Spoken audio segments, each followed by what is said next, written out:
The distress beacon pierced through the void of space like a dying star's final cry. Annie clutched the communications panel of her damaged shuttle, her fingers trembling as she watched the oxygen levels drop with each passing minute. The small vessel had been caught in an unexpected gravitational anomaly near the Epsilon sector, and now she drifted helplessly in the vast darkness between star systems.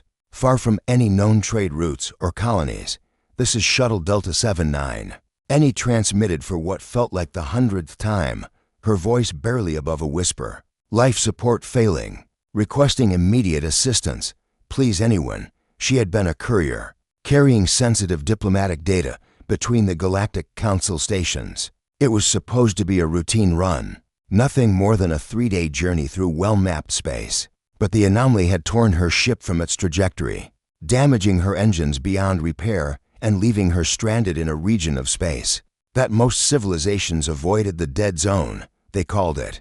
A stretch of emptiness where nothing survived, where countless ships had vanished without a trace. Annie pulled her thermal blanket tighter around her shoulders. As the cabin temperature continued to drop, the emergency systems were running on auxiliary power, and she knew she had perhaps 6 hours left before the cold claimed her. She thought of her family on the colony world of Tarsus Prime, of the messages she would never send, the dreams she would never fulfill. Then, against all odds, her console blinked to life.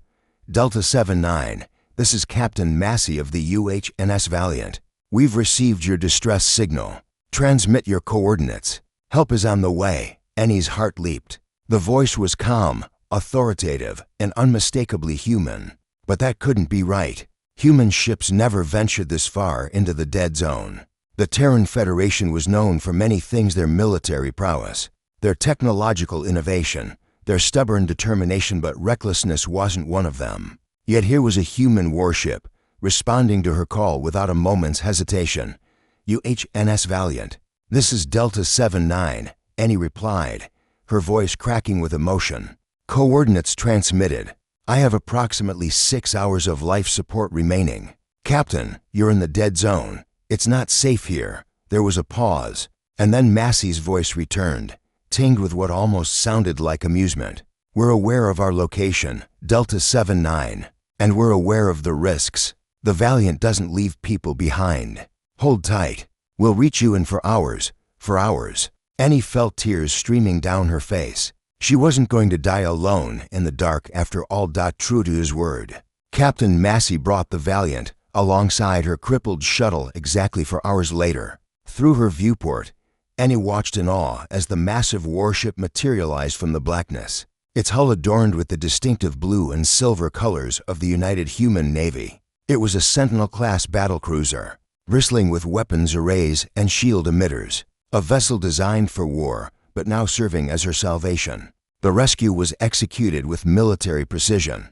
A docking tube extended from the Valiant's hull, connecting with her shuttle's airlock. Within minutes, Annie found herself being helped aboard by the ship's crew, wrapped in heated blankets and guided to the medical bay. It was there that she finally met Captain Massey face to face. He was younger than she'd expected, perhaps in his early 30s, with sharp gray eyes and a presence that commanded respect. His uniform was crisp, his bearing confident, and yet there was a warmth in his expression as he approached her bed in the medical bay. Welcome aboard the Valiant, Annie, Massey said, offering a slight smile. I'm glad we reached you in time, Captain, Annie managed, still overwhelmed by her rescue. I don't understand. Why did you risk coming into the dead zone for me? I'm just a courier. One life against an entire warship and crew. Massey pulled up a chair and sat beside her bed, his expression growing serious. In the Terran Federation, we have a saying, no one fights alone, no one dies forgotten.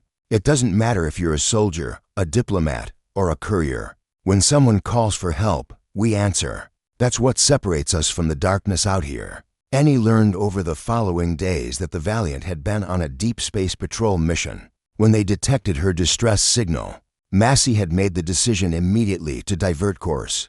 Despite objections from some of his senior officers who warned of the dead zone's dangers, the anomalies that plagued this region had claimed ships before, and there was no guarantee the Valiant would survive. But Massey had been unwavering. He'd ordered his crew to plot the safest course possible while maximizing speed, pushing the ship's engines to their limits.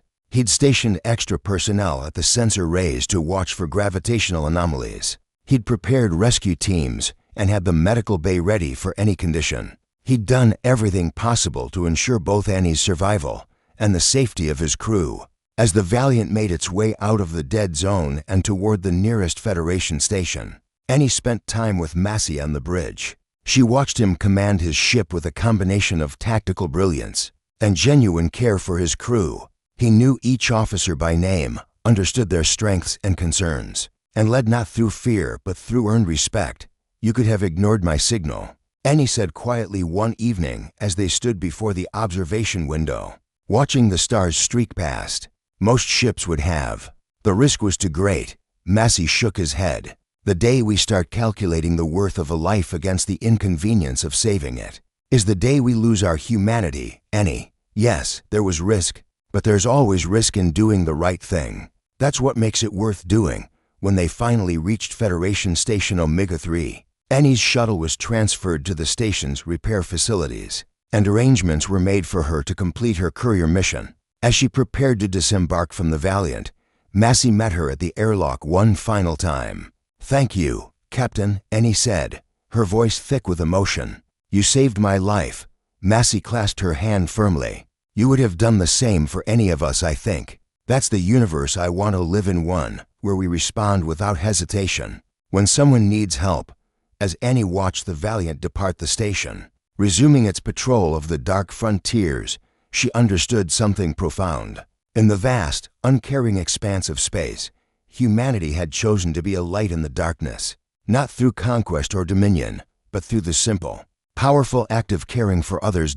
And somewhere out there, Captain Massey and his crew would continue their vigil, ready to answer the next call for help without hesitation, no matter the cost.